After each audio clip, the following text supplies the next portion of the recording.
फिर अब diary start करते हैं, यानी कि देखो बिगनिंग में एक ब्रीफ था, राइट। वो चाहती थी कि सबको समझ आए कि एग्जैक्टली एन फ्रैंक कौन है और वो क्यों इस डायरी में इतना कुछ मेंशन कर रही है। तो ये सब कुछ डायरी स्टार्ट करने के पहले एक बोल रहे हैं कि सॉलम डेडिकेशन के साथ जो ये डायरी स्टार्ट करते हैं कि प्रॉपर डायरी में डेट, डियर डायरी, ऐसे सब कुछ लिखना, ये सब लिखने से पहले उन्होंने हमें एक ब्रीफ इंट्रोडक्शन दे दिया है अपना और अपनी लाइफ के बारे में। और अब जो है 20 जून को 1942 में वो अपनी डायरी की एंट्री कर रही हैं, वो डायरी एंट्री अब हम डिस्कस करेंगे। So the day was Saturday, the date is 20 June 1942 और उन्होंने अपनी डायरी लिखना स्टार्ट किया। हम कैसे लिखते हैं डियर डायरी, इन्होंने अपनी डायरी का नाम रखा था किटी, तो हो गया dear Kitty. Dearest Kitty, okay, so much love, not dear Kitty, dearest Kitty यानी सबसे प्यारी किटी। Our entire class is quaking in its boots, हमारी जो पूरी क्लास है स्कूल की, they are quaking in its boots. Quaking in its boots का मतलब क्या होता है, shaking with fear and nervousness. होता है ना जब हम बहुत ज्यादा डरे हुए होते हैं तो हम अपने पैर बहुत ज्यादा हिलाते हैं, राइट, उसको बोलते हैं क्वैकिंग इन द बूट्स। इसका मतलब होता है सामने वाला बहुत नर्वस है। तो जब भी अगर किसी कॉम्पिटिशन या ना किसी इंटरव्यू के लिए जाते हो, किसी से बात करते हो, तो अगर आप शेक करके बात करते हो अपने लेग्स को, तो सामने वाला जो भी आपकी बात सुन रहा है वो आपकी पर्सनालिटी से ये समझता है कि आप बहुत नर्वस हो। और अगर आप नॉर्मली स्टिफ बैठते हो तो कहीं ना कहीं समझ आता है कि यू आर कॉन्फिडेंट, ठीक है। तो वो क्या लिख रही हैं कि हमारी पूरी जो क्लास है स्कूल की, they are quaking in its boots, यानी वो बहुत ज्यादा नर्वस है। The reason of course is the forthcoming meeting in which the teachers decide who will move up to the next form and who will be kept back.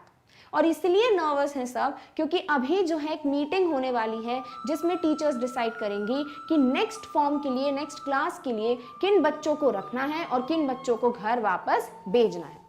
Half the class is making bets, और आधी ज्यादा class जो है शर्तें लगा रही है कि भाई ये निकल जाएगा, मैं रहूंगी या तुम रहोगे, राइट। तो इस तरीके से शर्तें लग रही हैं आधी क्लास में।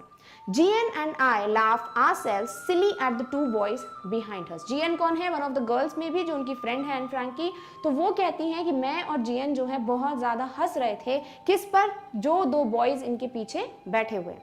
CN and Jax, जिनका नाम क्या है, CN and Jax, who have staked their entire holiday savings on their bet, और जिन्होंने क्या किया, स्टेक्ड यानी कि बिल्कुल दांव पे लगा देना, जिन दोनों ने क्या किया है, अपनी हॉलीडे की पूरी सेविंग्स जो थी, उनके पैसे जो थे वो शर्त पे लगा दिए कि भाई देखते हैं कौन जीतता है, कौन रहेगा कौन नहीं रहेगा for the next form. All right, from morning to night it's, और सुबह से लेकर रात तक सिर्फ एक ही चीज चल रही है, नो बेट चल रहा है ना, कौन जीतेगा कौन नहीं, तो सिर्फ एक ही चीज चल रही है और वो है यू आर गोइंग टू पास, तुम पास हो जाओगे, नो आई एम नॉट, और सामने वाला बोलता है नहीं मैं तो नहीं हूंगा, फिर yes you are, no I am not, यानी कि होता है ना जब रिजल्ट आने वाला होता है तो नॉर्मली बच्चे ऐसे ही करते हैं, भाई तेरा तो हो जाएगा, तू तो पास हो जाएगा, तो वो क्या करते हैं, वो बोलते हैं नहीं भाई कुछ नहीं पढ़ा था, मैं पास नहीं हो पाऊंगा, नहीं हो जाएगा, अरे नहीं होगा। तो ये जो डिस्कशन होता है ना, वो यहाँ पे एन फ्रैंक ने बहुत ब्यूटीफुली बताया किस तरीके से उनकी क्लास में ये डिस्कशन चल रहा है। Even GS pleading glances and my angry outburst can't calm them down. और even जो ये है GS यानी उनकी कोई फ्रेंड, वो भी क्या कर रही है, she is pleading what? Pleading glances, an expression or gesture that shows someone that you want something very much. यानी प्लीड होता है ना बिल्कुल ऐसे रिक्वेस्ट करना, उस तरीके से वो जेस्चर था कि भाई मुझे भी यू नो पास होना है मे बी, या मुझे रखें वो फॉर्म में। और जो ये एंग्री आउटबर्स्ट था एन फ्रैंक का कि क्या कर रहे हो यार, कैसे मतलब बिहेव कर रहे हो, कौन रहेगा कौन नहीं रहेगा, बेट्स लगा रहे हो, वो भी इनको रोक नहीं पा रहा था। If you ask me, there are so many dummies that about a quarter of the class should be kept back. But teachers are the most unpredictable creatures on earth. क्या लिखा है यहाँ पे एन फ्रैंक ने कि अगर मुझसे कोई पूछता है कि भाई कौन रहेगा कौन नहीं रहेगा क्लास में, तो मेरे हिसाब से भाई आधे ज्यादा क्लास क्या है, डमीज से भरी हुई है। डमीज मीन जो स्टूपिड पीपल होते हैं, उनके हिसाब से एक स्टूपिड पर्सन, एक डमी जो होते हैं, उनकी बहुत वैरायटी, यहाँ पर बहुत सारे स्टूपिड पर्सन इनकी क्लास में प्रेजेंट हैं। और 1/4 क्वार्टर यानी कि 1/4, ठीक है, कि 1/4 ऑफ द क्लास जो है ना उसको तो निकाल रखना चाहिए, should be kept back. But जो टीचर्स हैं वो सबसे अनप्रेडिक्टेबल क्रीचर्स हैं ऑन अर्थ, यानी टीचर्स का कोई भरोसा नहीं है कि वो किस वे पे एनालाइज कर रहे हो, क्या देख के बच्चों को वो चांस दे दें। और टीचर्स होते हैं ना, वो सोचते हैं कोई बात नहीं, लाइफ खराब हो जाएगी, हम इनको रख देते हैं, ठीक है, लास्ट में बैठने देते हैं। तो एन फ्रैंक बोल रही है मेरे हिसाब से तो 1/4 ऑफ क्लास को ही रखना चाहिए, बाकी सबको निकाल देना चाहिए। बट टीचर्स पे बेस्ड है भाई, ये सबसे अनप्रेडिक्टेबल क्रीचर्स होते हैं कि क्या होगा। Clear? All right. I am not so worried about my girlfriends and my self, we will make it. और एन फ्रैंक को लगता है कि ना तो मुझे अपने बारे में टेंशन है, भाई मैं भी रुकूंगी, और मुझे लगता है मेरी जो गर्ल फ्रेंड्स यानी कि उनकी जो फ्रेंड्स हैं वो भी यहाँ पर स्टे करने वाली हैं, उनको भी स्कूल से नहीं निकालेंगे। The only subject I am not sure about is maths. But Anne Frank को लगता था कि बस एक ही सब्जेक्ट है जिसमें मुझे डर लग रहा है, मे बी मैं फेल हो जाऊं, और वो है मैथमेटिक्स या maths. Anyway all we can do is wait. और एन फ्रैंक बहुत पॉजिटिवली यहाँ पे लिखती हैं कि कोई बात नहीं भाई, कर क्या सकते हैं, हमें तो वेट ही करना है, तो let's wait for the result. और ये नहीं करना चाहिए कि भाई पहले से ही एनालाइजेशन करते जाएं कि भाई मैं रहूंगा या नहीं, बेटर होगा हम वेट करें for the result. All right, Until then we keep telling each other not to lose heart। और तब तक जब तक रिजल्ट नहीं आता हम एक दूसरे को ये बोल रहे थे भाई टेंशन मत करो, तुम रहोगे, तुम भी टेंशन मत करो। I get along pretty well with all my teachers। और एन फ्रैंक लिखती हैं कि मेरी हर टीचर से बहुत ज़्यादा बॉन्डिंग थी, मैं हर एक टीचर के साथ बहुत ज़्यादा अच्छे से घुल मिल पाती थी। There are 9 of them, 7 men and 2 women। कितने टीचर्स हैं टोटल? टोटल 9 टीचर्स हैं एन फ्रैंक के स्कूल में, जिसमें से 7 सर हैं, 7 मेन हैं और 2 टीचर्स, 2 मैडम्स, 2 women हैं।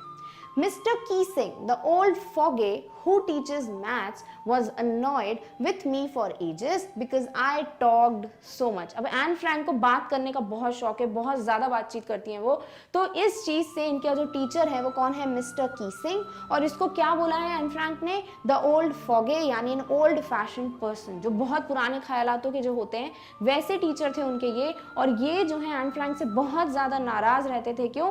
क्योंकि एन फ्रैंक बहुत बातचीत करती थी। After several warnings, he assigned me extra homework, an essay on the subject, a chatterbox। और बहुत वार्निंग्स देने के बाद कि ये जो मिस्टर कीसिंग है वो एन फ्रैंक को बोलते थे कि भाई कम बात करो, you are very talkative, but Anne Frank जो है वो चेंज ही नहीं होती थी। तो फाइनली गिव अप करके इनकी टीचर ने क्या किया, इनको एक एक्स्ट्रा होमवर्क दिया कि तुम चैटर बॉक्स पे एक ऐसे लिखो। चैटर बॉक्स कौन होता है? जो बहुत बक बक बक बक बक करता है ना, उसको हम बोलते हैं कि ये क्या है? एक चैटर बॉक्स है। तो इस टॉपिक पे इनको एन फ्रैंक को एक ऐसे लिखने के लिए दिया गया। All right, a chatterbox, what can you write about that? I would worry about that later, I decided। और एन फ्रैंक ने सोचा कि चैटर बॉक्स पे भाई कोई क्या लिख सकता है, फिर उन्होंने सोचा रहने दो, इसकी टेंशन मैं बाद में करूंगी, और उन्होंने ये डिसाइड किया कि leave it, right now I am not going to think about it, मैं अभी इस टॉपिक को अपने दिमाग में नहीं रखने वाली हूँ। आई jotted down the title in my notebook. और उन्होंने उसी वक्त जो है कॉपी में ये टाइटल जो है लिख लिया। जॉटेड डाउन मीन्स जल्दी से लिख लेना। तो उन्होंने क्या किया, इस टाइटल को अपने नोटबुक में लिख लिया। tucked it in my bag and tried to keep quiet। और उसको अपने बैग में उन्होंने रख दिया। tucked का मतलब क्या होता है? to place into something carefully।